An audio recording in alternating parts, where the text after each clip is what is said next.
প্রিয় শিক্ষার্থী বন্ধুরা, আমাদের এখানে প্রশ্ন করেছে যে একজন কমলা বিক্রেতা প্রতি শত কমলা 1200 টাকায় কিনে 1800 টাকায় বিক্রি করলো, তার শতকরা কত টাকা লাভ হলো?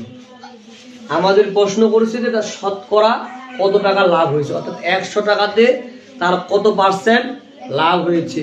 তো আমাদের আগে প্রশ্নটা বুঝতে হবে, এর আমাদের দেখতে হবে যে একজন কমলা বিক্রেতা প্রতি শত কমলা 1200 টাকায় ক্রয় করছে। কয় টাকায় কিনছে? 1200 টাকায় কিনে আবার কি করছে? 1800 টাকা বিক্রি করছে। ক্রয় মূল্য থেকে বিক্রয় মূল্য বেশি। কিরে, ক্রয় মূল্য থেকে বিক্রয় মূল্য বেশি, তাহলে অবশ্যই তার লাভ হয়েছে।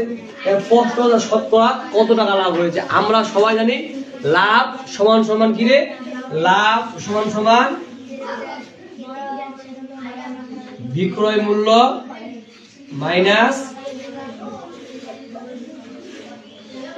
ক্রয় মূল্য। তাহলে এখন সে কয় টাকায় বিক্রি করছে? 1800 টাকায়। তাহলে 1800 টাকায় বিক্রি করছে, বিয়োগ কত? ক্রয় মূল্য কত ছিল? 1200 টাকা। তাহলে কয় টাকা লাভ হইল? 1800 তে 12 গেলে 1200 গেলে কত হবে? 600 টাকা।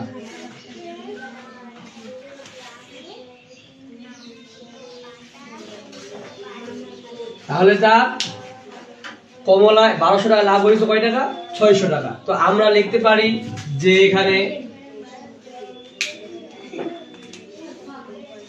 1200 টাকায় লাভ হয় কত টাকা? 600 টাকা। আমাদের প্রশ্ন কোন শতকরা, শতকরা মানে কি? 100। তাহলে অতএব